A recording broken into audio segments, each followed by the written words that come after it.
Bueno, buenos días para todos. Como les decía, esta es ya una de las últimas sesiones de nuestra ruta de habilitación de ciberseguridad liderada por IBM.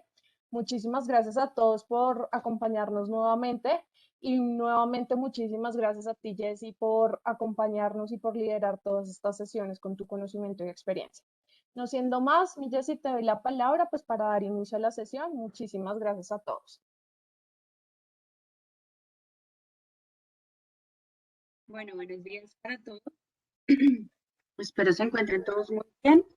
Hoy vamos a estar hablando, hoy va a ser una de nuestras últimas charlas. Mañana tenemos la parte de laboratorio, pero hoy vamos a hablar un poco de lo que es el ethical hacking. A pesar de que es nuestra última sesión, la idea es que vamos a seguir y sigue el reto, que es lo más importante. Entonces, bueno, por acá vamos a proyectar.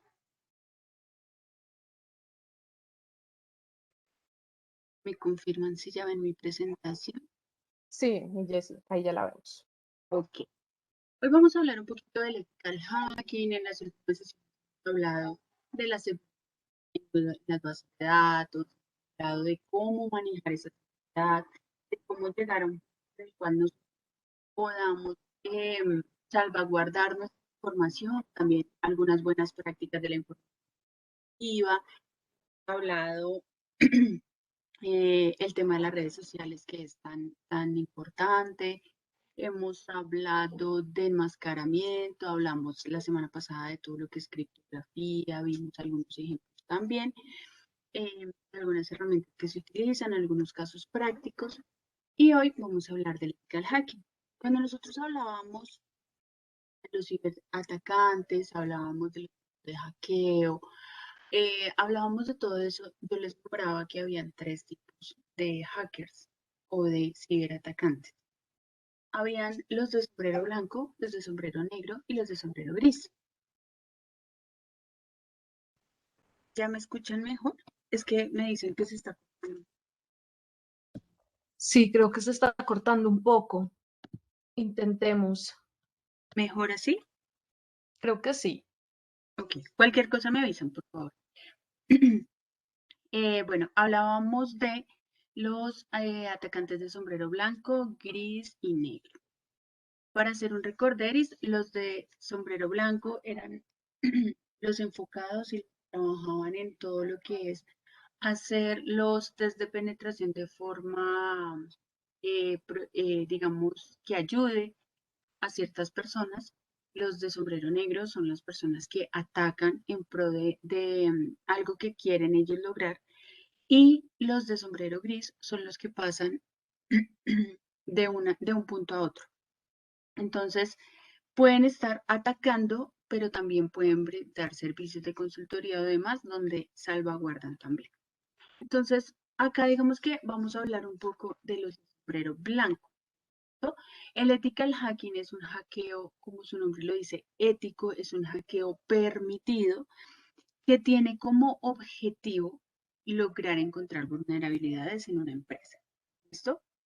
Entonces, ya haciendo ese pequeño recorderis, vamos a empezar. ¿Qué es el ethical hacking?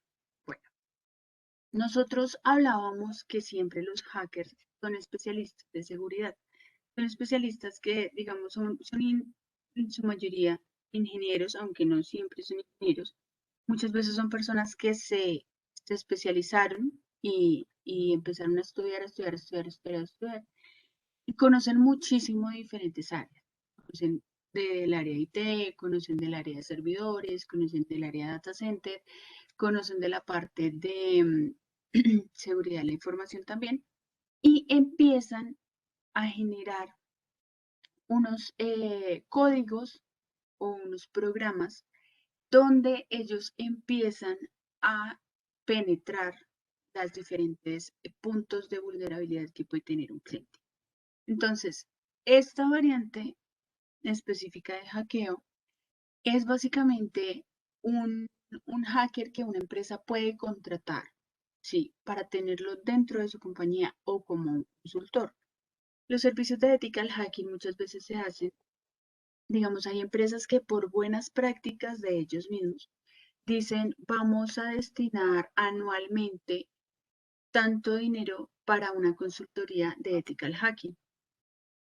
¿Cómo se sabe y digamos qué tiene de diferente un hacker ético y qué hace esa diferencia en lo que tiene que hacer? Básicamente, para hacer un ethical hacking hay una normativa y los hacker éticos, digamos que irrumpen, pero tienen unas normas para seguir. ¿Sí? Esto digamos que está controlado, esto está ya como registrado, perdón, registrado también y está, digamos, normalizado también entre entes gubernamentales y demás. Entonces, el objetivo de este es descubrir qué problemas tiene mi cliente, qué inconvenientes tiene y asimismo empezar a buscar las deficiencias. Pero no solamente los busca a nivel de equipos, no solamente lo busca a nivel de puertos, no solamente lo busca a nivel de redes, sino también lo busca a nivel de código. Entonces, por ejemplo, si tenemos una aplicación legacy, que básicamente son las aplicaciones que las mismas empresas generan con su equipo de desarrollo, pues empezamos a buscar dentro de esos códigos qué deficiencias tienen. Entonces, ¿para qué se hace esto? Yo les comentaba en sesiones anteriores que la mayoría de los programadores hoy en día reutilizan ciclos o los compran partes de los códigos y los van parchando, van pegándolo dentro de su código. Cuando hacen esto, digamos que puede que hayan ciertas debilidades en el código que compran o que parchan sobre su código que les pueden generar dolores de cabeza. Por ejemplo, puede haber una contraseña o puede hacerse una copia de una contraseña, puede haber un reclutamiento o una apuntadora a una base de datos que no se dan cuenta, etcétera. Entonces, digamos que a través de esas prácticas de ethical hacking, la idea es descubrir todo eso. ¿Listo? Esto se hace, digamos, hay diferentes tipos de pruebas que maneja el ethical hacking. Una de ellas es la prueba de estrés para el sistema de seguridad. ¿Qué se hace esto? Básicamente empiezan, digamos, el hacker se sienta, hay dos fases. La primera es intentar ingresar a la empresa, entonces esa la hacen desde fuera de la compañía y están atacando todo el tiempo. Cuando se hacen esas pruebas de estrés, por lo general, el área que las planea no avisa al área de infraestructura, porque como lo que están buscando precisamente es como, digamos, generar un ambiente de un día normal, ¿sí? Pues si les avisen igual, obviamente van a estar ahí como, ay, acá hay una alerta, entonces la voy a bloquear. Y no es la idea. La idea es como, digamos, coger a todo el mundo desprevenido para poder hacer este tipo de pruebas. ¿La idea cuál es?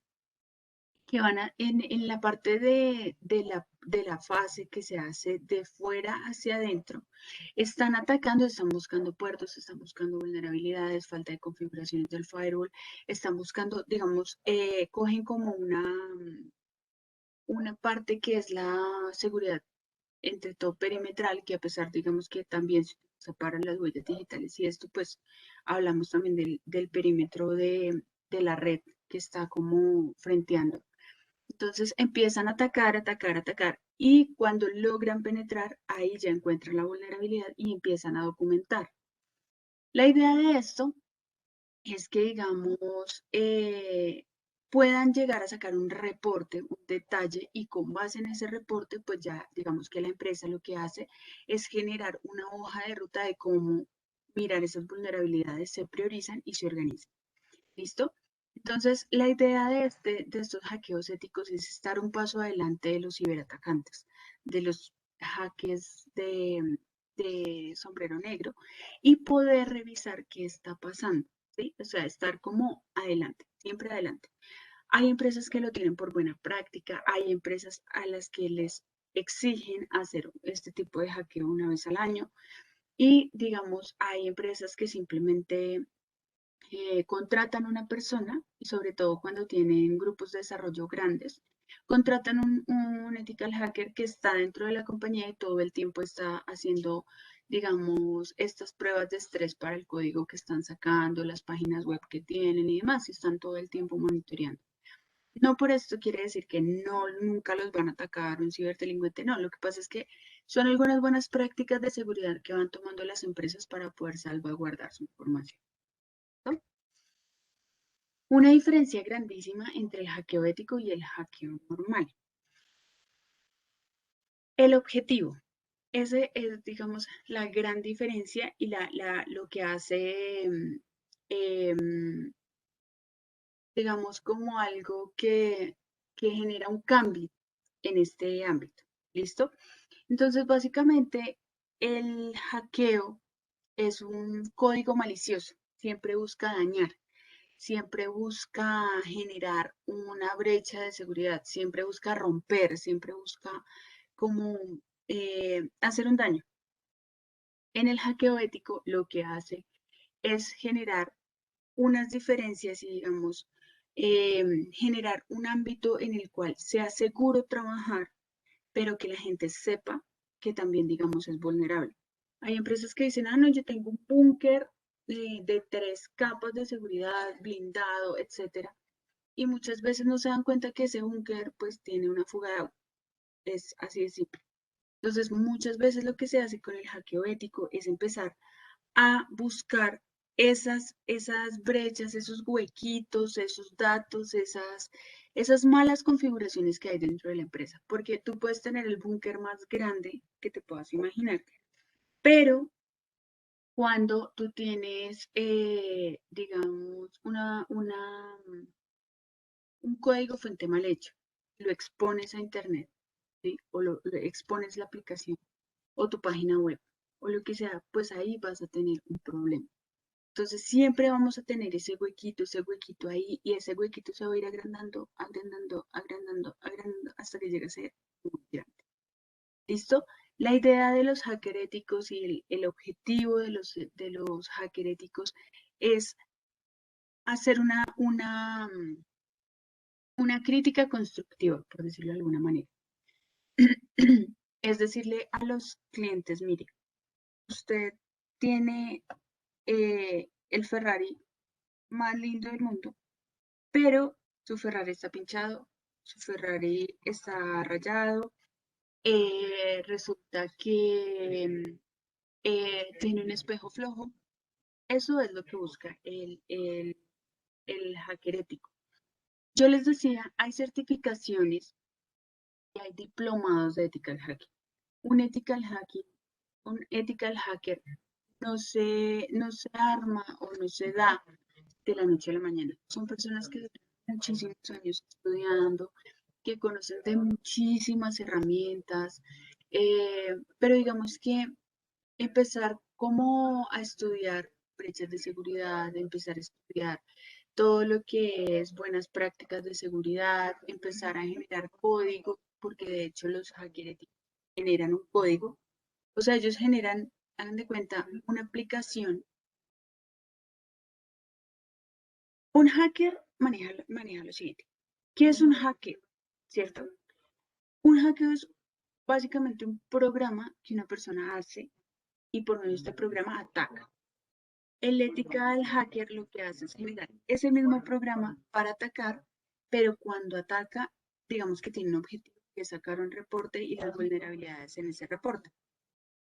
Cuando pasa esto, digamos que si ustedes se dan cuenta, hay que saber de muchas cosas, porque hay que saber qué atacar.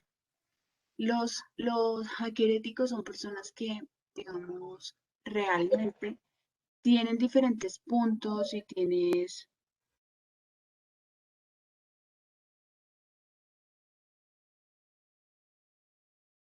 em, tienes diferentes puntos, diferentes temas que vas a tratar. Tienes que saber de redes, tienes que saber de seguridad, tienes que saber de la parte del código, tienes que saber de programación, porque tienes que saber qué atacar. Entonces, si tú vas a atacar una aplicación, ¿cómo la vas a atacar? ¿Sí? ¿Cómo vas a escanear ese código fuente? Recordemos ahí, digamos, hay diferentes escaneos también para las bases de datos, para las aplicaciones, ¿sí? Entonces, ahí digamos que tienen que saber de, perdón, tienen que saber de escaneo de código, tienen que saber de pruebas de estrés, tienen que saber de, digamos, diferentes tipos de aplicaciones que se puedan manejar.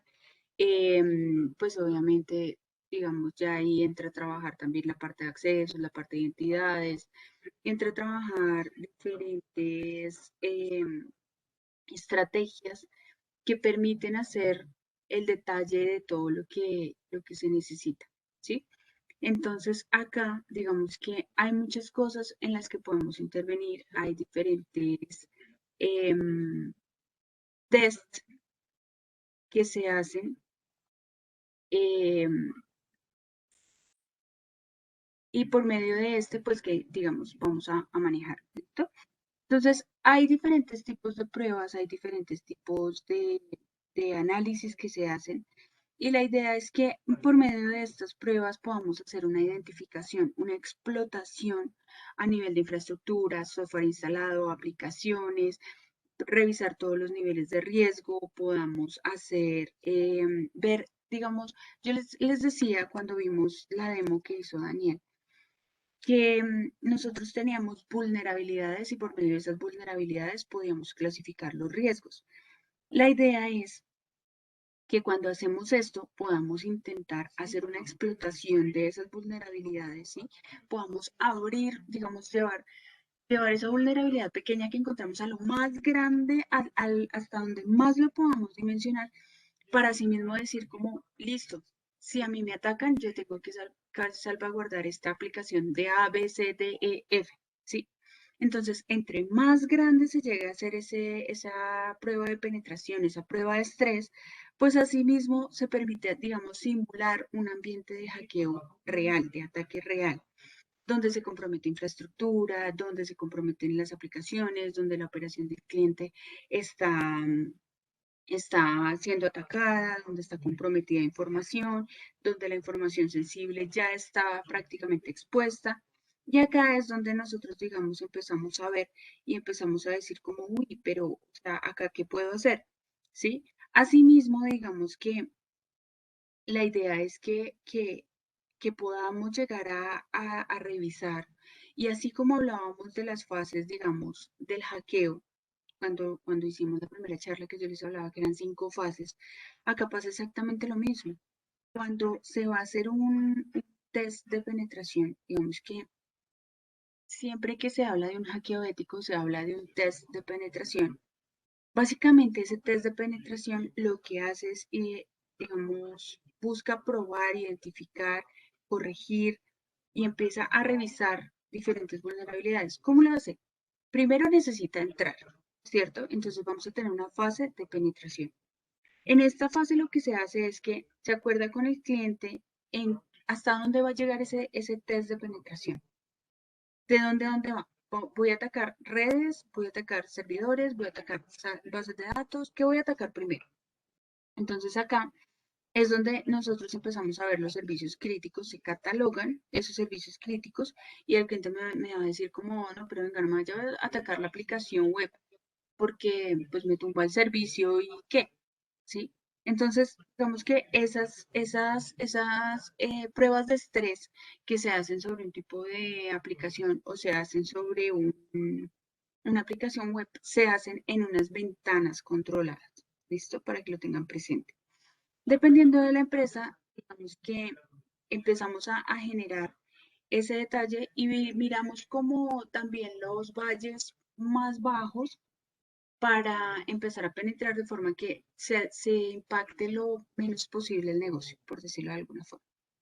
Entonces, acá es donde empezamos a revisar qué IPS tienen, qué dispositivos se pueden incluir, cómo vamos a utilizar los exploits contra esos servicios vulnerables, qué se puede ejecutar en el pentest, si digamos, contratan un hacker, me contrataron a mí. Yo puedo empezar a atacar ya o me toca esperar a las 6 de la tarde. ¿A qué hora puedo llegar digamos, el cliente me dice, no, pero es que el lunes para mí es crítico, por ejemplo. Fin de mes es crítico porque están los pagos de nómina, están los pagos de pensiones, están los pagos, pues estoy poniendo el contexto donde se de un banco. Y están los pagos de pensiones, están este fin de trimestre es mi cierre fiscal, etcétera. Entonces acá, digamos que en este punto ya se empiezan a obtener diferentes detalles donde el cliente autoriza hasta donde llega ese test. ¿Listo? Eso hablando de la primera fase solamente, que estamos hablando de la penetración. En la fase 2 nosotros hablábamos que era penetración y empezaba a recolectar, ¿cierto? En la fase de recolección lo que hacemos es obtener información. Entonces ya yo como hacker ético ya entré desde afuera, ya entré y voy a empezar a revisar, ¿cierto? Vamos a empezar a revisar qué información hay, qué actividad de empleados están trabajando. Se hace también, y por eso les hablaba tanto del tema de las redes sociales, porque en la fase de recolección de un ethical hacking se revisa la actividad de los empleados en las redes sociales, ¿sí? Se empieza a revisar cómo utilizan sus correos electrónicos y de pronto ingresan desde el portátil de la empresa. Toda esa información, digamos que se utiliza, ¿por qué? Para buscar las vulnerabilidades de las que yo les hablaba la vez pasada, que era, por ejemplo, empezar a revisar si ustedes están copiando información de la compañía para mandársela al correo personal, que tienen que hacer algo en la casa o algo por el estilo. Esas brechitas de seguridad, muchas veces las empresas no las ven. Y aunque digamos, el objetivo en Ethical Hacking es decir, ay, no, es que Vivian se está mandando los correos de los registros de los estudiantes al correo personal porque tienen que sacar un reporte, no, sino lo que no lo hacen con ese objetivo de atacar una persona, sino que si Vivian lo hace es una persona. Pero si resulta que Vivian, Jessica, Freddy, Alexander, Diego, Andrea, Paola lo hacen, pues ya son 12 personas que están abriendo 12 brechas de seguridad. Por eso es que se hace. ¿Listo?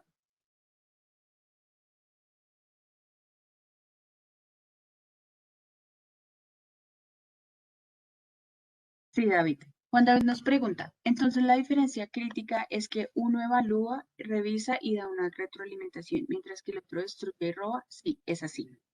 Digamos que es gran parte del objetivo y es el punto focal de un hackeo ético, dar una retroalimentación constructiva. En el caso del hackeo es atacar, ya, es robar como tal. Siguiendo con nuestras fases, tenemos en la fase 3, que es el modelado de la amenaza.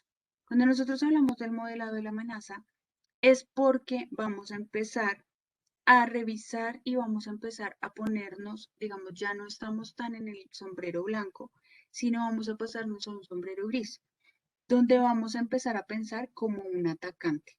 Ya no vamos a pedir permiso para ver qué puedo atacar, sino el objetivo es hasta dónde puedo llegar yo como atacante, ¿sí? Entonces, digamos que a pesar de que es un hackeo ético, llega un punto en el que tiene que atacar y, digamos, tiene que hacer un test de penetración, unas pruebas de estrés, como si fuera un atacante normal, sin que el cliente sepa hasta dónde va a llegar. ¿Por qué? Porque así puede arrancar un phishing, así puede arrancar un ransomware, y si siempre el cliente me va a delimitar a mí hasta dónde puedo llegar, nunca voy a poder modelar la fase de amenazas hasta el punto donde realmente los pueden, digamos, vulnerar completamente. ¿No?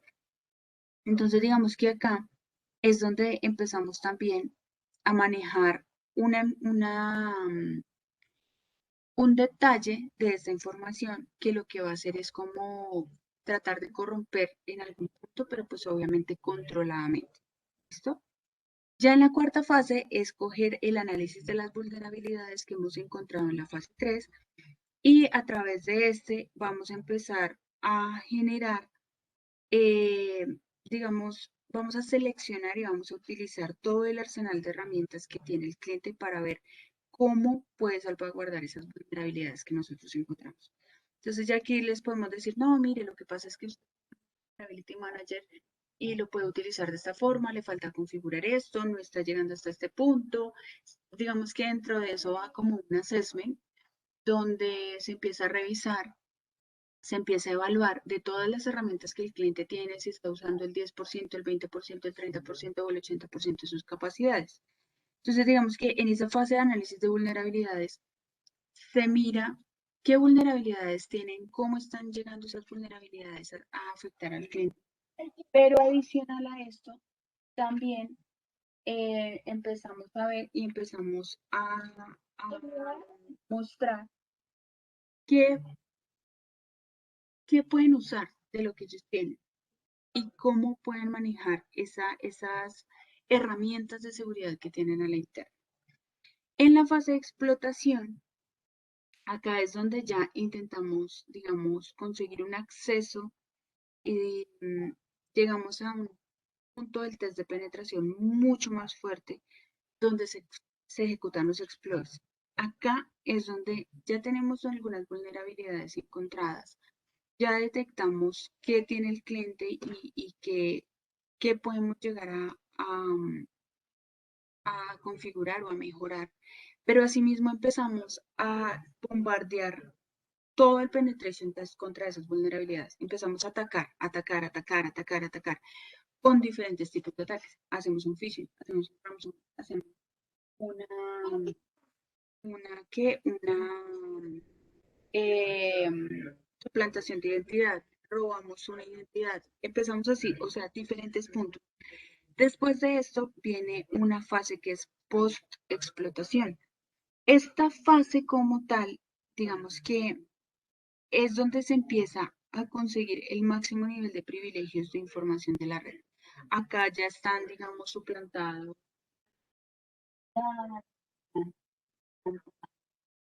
eh, las personas que trabajan en el banco, ya están gente, ya están de personas que, digamos, estamos como corrompiendo, ¿sí? O sea, ya digamos que la parte de identidades y acceso ya está completamente vulnerable y ya tenemos todo completamente expuesto. Ahí, digamos que si esto fuera un hackeo de ataque, hackeo normal, no un ethical hacking, en esta última fase ya lo que haríamos es llevarnos la información. Acá, en la séptima fase de este test de penetración, se hace una fase de informe, donde empezamos a presentar el resultado de toda la auditoría que nos, todo el bombardeo. Se le presenta al cliente donde se muestra los riesgos que están teniendo, ¿sí?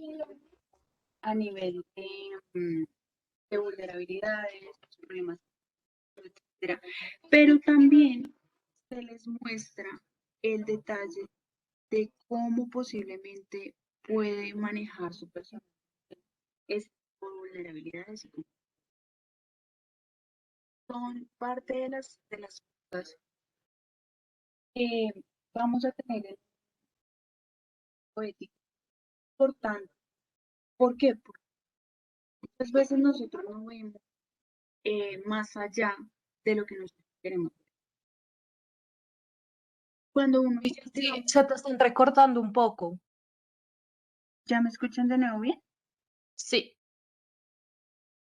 Bueno, entonces acá digamos que hablábamos, bueno, de la fase del informe, hablábamos del detalle de todo, hablábamos de cómo llegamos nosotros a ayudar a ese cliente, a ayudar a esas personas que están vulnerables, que van a tener algún, em, pues, digamos, como vulnerabilidad y algunas fallas que muchas veces no vemos y es normal.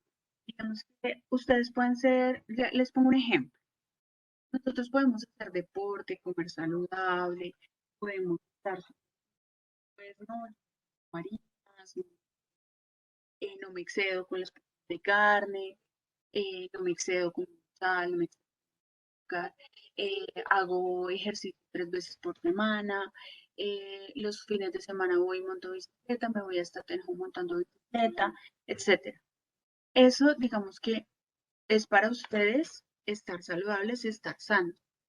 Para una empresa, estar saludables y estar sanos, invertir en áreas de seguridad, en áreas de IT, personal y demás que les ayuden.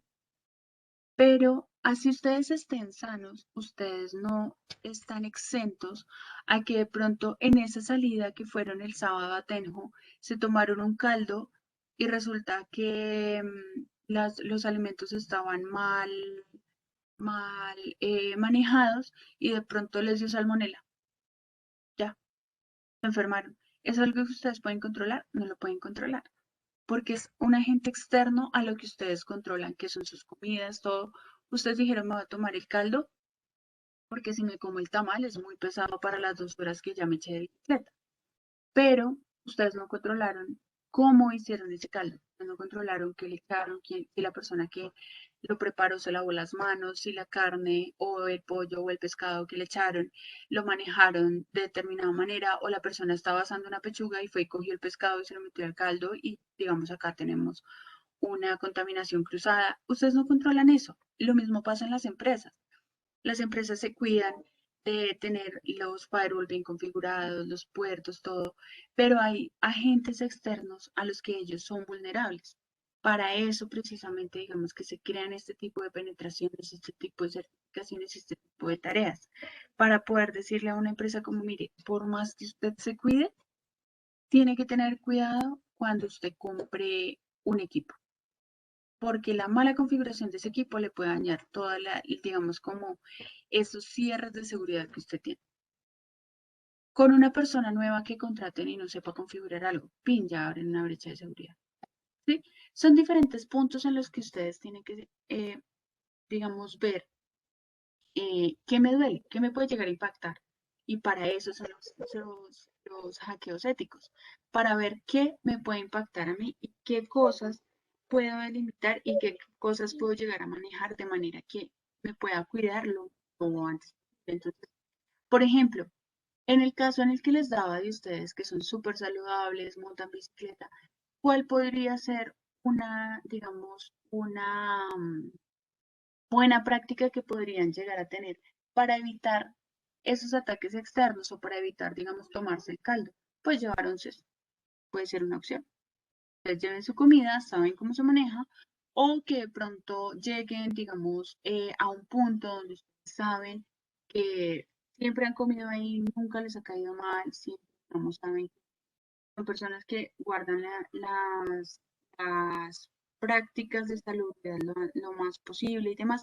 Entonces acá, digamos que es lo mismo con la empresa. Lo que hace la empresa es que con ese ethical hacking ellos empiezan a ver y hacer esas correcciones que les pueden ayudar a ellos a mejorar sus áreas de seguridad, a mejorar sus áreas de IT y a estar mejor respaldados. ¿En qué área se aplica el ethical hacking? Si les digo, en cualquier empresa. O sea, cuando nosotros hablamos de industria, hablamos de petróleos, hablamos de salud, hablamos de banca, hablamos de retail. Pero entonces yo les traigo acá un ejemplo. Petróleos.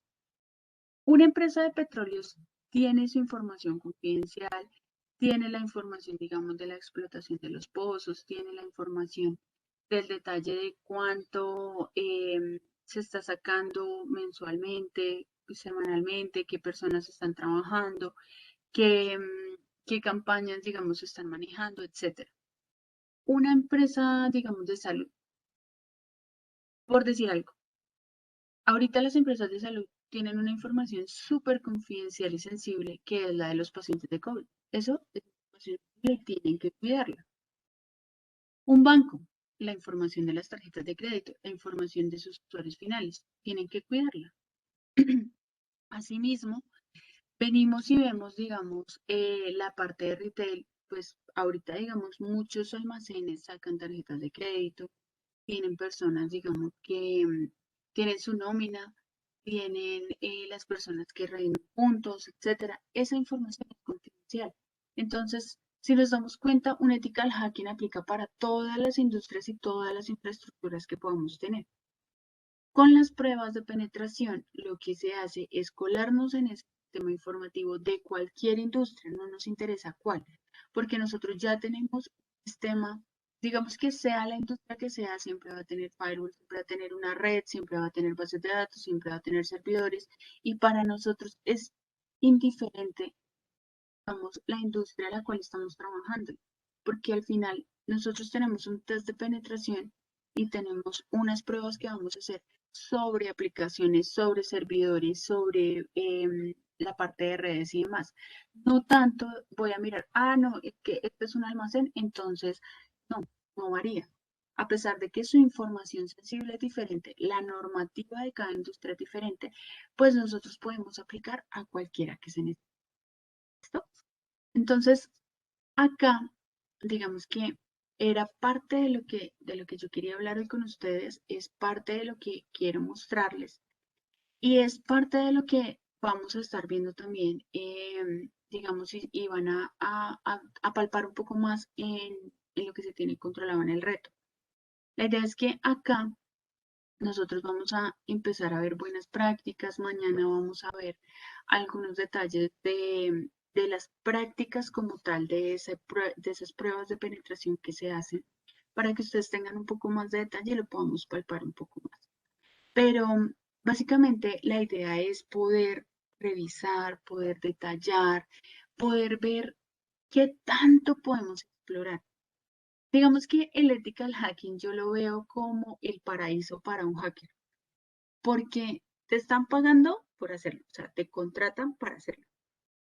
Tienes la facilidad de que puedes, digamos, generar tu código, manejarlo y mejorarlo cada día, digamos, para hacer ese test de penetración mucho más fuerte.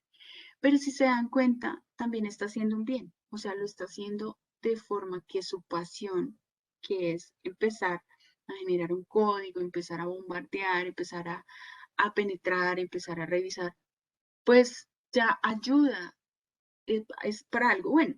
Entonces, digamos, yo esta semana que estaba pues organizando la presentación y creo que se iba a hablar, yo decía, este es el paraíso para un hacker, porque le están pagando, puede vivir de esto, está haciendo bien a la comunidad y pues al final entrega su reporte y se va, pero ya hice lo que quería hacer, ¿sí? Entonces, me parece un nivel de expertise súper bueno. A mí personalmente me parece súper chévere y es un tema de admirar muchísimo. Entonces, digamos que son temas que me parece son pues bastante interesantes y que en el día a día, pues al final uno muchas veces no los ve. Cuando uno trabaja en un área de IT o en un área de seguridad, pues uno está como detrás de los equipos, está ya metido entre los fierros y demás, el código y todo, y no ve como estas cosas, que a veces puede llegar a ser un área de interés bastante interesante y al mismo tiempo pues puede ayudar muchísimo. Entonces, bueno, esto era lo que yo tenía para presentarles hoy. No sé si tienen dudas, si tienen preguntas, si les gustó, si no les gustó. Ya mañana es nuestra última sesión de la ruta de habilitación. Esperamos de verdad que les haya gustado, que estén disfrutando todo esto y que ustedes también puedan aprender y hayan aprendido, o sea, un poco de lo que vamos a estar viendo. La idea, digamos, yo les decía en la primera charla que tuvimos, que yo no soy muy de hacer como charlas o PPTs muy largos, porque me gusta más dar casos de uso que les sean un poco más tangibles a ustedes, que les sean un poco más familiares, que sean un detalle como más práctico. Entonces, siempre hemos hablado de buenas prácticas, hemos venido hablando también de esas cosas que llegan a manejar ustedes en el día a día. Hemos hablado de todo lo que a ustedes les puede llegar a impactar, todo lo que pueden llegar a manejar y pues realmente lo hemos hecho y lo hemos preparado de forma que ustedes también puedan conocer un poco más allá de las capacidades y de lo que muchas veces no vemos. Entonces, pues esperamos de verdad les haya gustado, estén disfrutando lo que nos queda, digamos, de tiempo también para mañana y pues para el reto que se viene. Esperamos de verdad que lo estén disfrutando, que les haya gustado, que les haya hecho sentido todo lo que hemos hablado y que, digamos, sea un poco más claro ahora el panorama de seguridad, ¿no? Ahí digamos que es un poco lo que Y queríamos Jessy, acá hay hablarles. una pregunta, dice, ¿cuál es más peligroso, hacker o cracker? ¿Y cómo identificar cuál de ellos está realizando el ataque? Bueno, ahí digamos que a nivel de los crackers podemos, depende del tipo de ataque al que nos estemos enfrentando.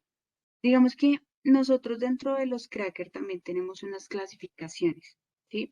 Nosotros vamos a tener crackers de sistemas, vamos a tener, bueno, voy a contextualizarlos un poquito para las personas que no conocen mucho el tema del hacker y el cracker.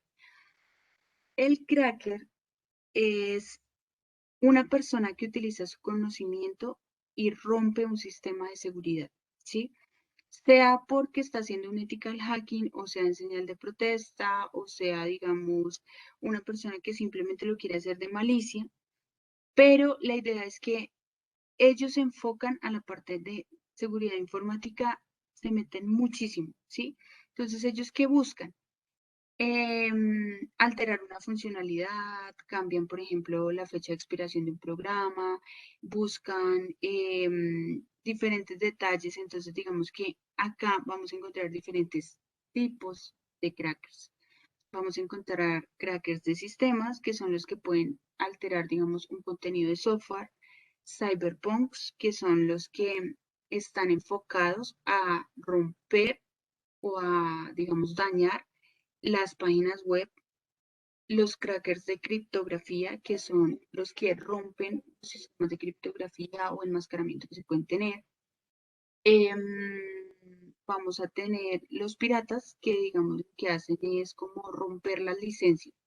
Entonces, lo que hacen es como borrar esas licencias base que las empresas compran y demás para dañar el software. Tenemos los especialistas en sistemas telefónicos que pues ya nos utilizan, que son los crackers, que son los que rompen los sistemas telefónicos, precisamente Jairo. Y están los insiders, que son los crackers que trabajan dentro de una empresa a la que atacan desde dentro.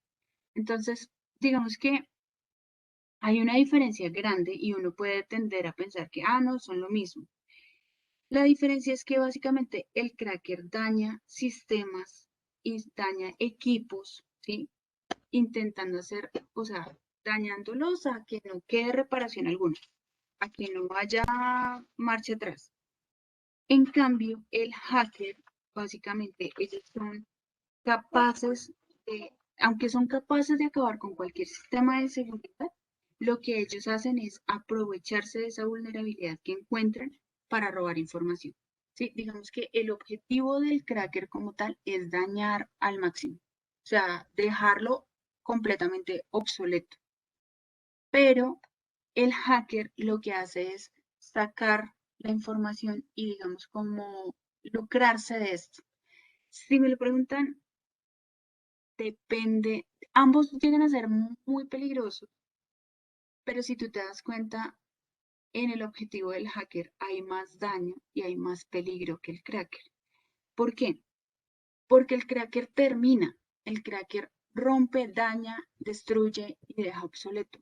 Ya, se dañó, se tiró la base de datos, digamos, se acabó la base de datos, la rompió. Pero el hacker se lleva la información.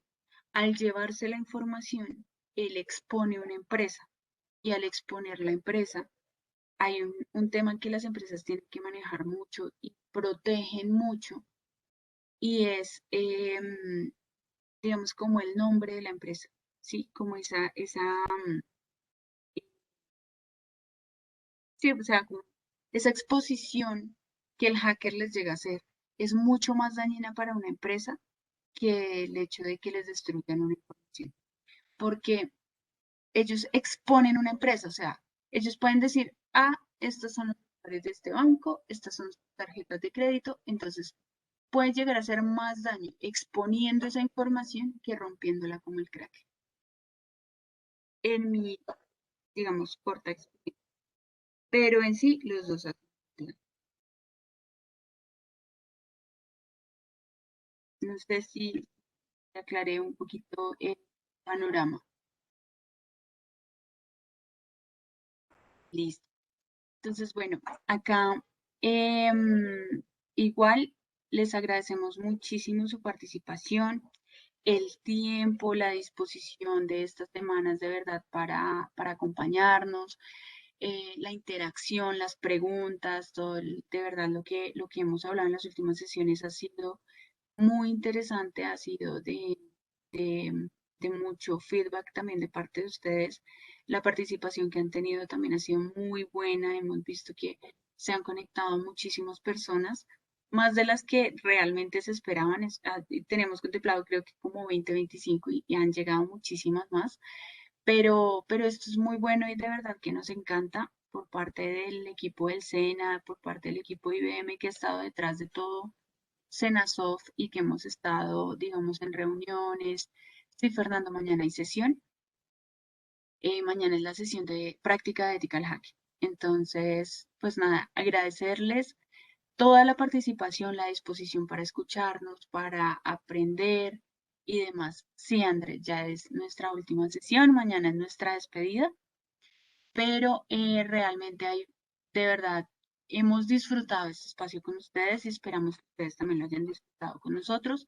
Entonces, con muchísimo gusto en lo que podamos ayudarle, en lo que podamos apoyarlos, con el mayor gusto. Por acá, Ricardo nos dice, tengo entendido que el que roba la información ya son ciberdelincuentes y el hacker se define como una persona con sus conocimientos informática que la utilizan para malo. Bueno, es diferente. Sí, lo que pasa es que digamos que el ciberdelincuente es el hacker de sombrero negro. Básicamente es así. Pero cuando hablamos del tema de los hackers, hablábamos de tres tipos, el de sombrero blanco, sombrero gris y sombrero negro. Yo les decía ahí que cuando ya, digamos, son de sombrero negro, los clasifican como ciberdelincuentes porque ya están robando información. Pero por eso también, digamos, que se hizo el detalle y se hizo un cambio, digamos, del uso de la palabra hacker, porque muchas veces uno decía, ay, no, es que el hacker, y siempre todo el mundo pensaba que era algo malo, pero es que hay hackers de sombrero blanco que hacen un bien a la comunidad también. Entonces ahí, digamos que vamos a tener varias cositas que abordar. ¿Listo? Entonces, súper bueno, Juan David, de verdad. Me alegra que hayamos aclarado un poco más el panorama. Un gran saludo para todos, un abrazo y que tengan un muy buen día. Gracias, que estés muy bien. Gracias, mi Jensi. Un abrazo.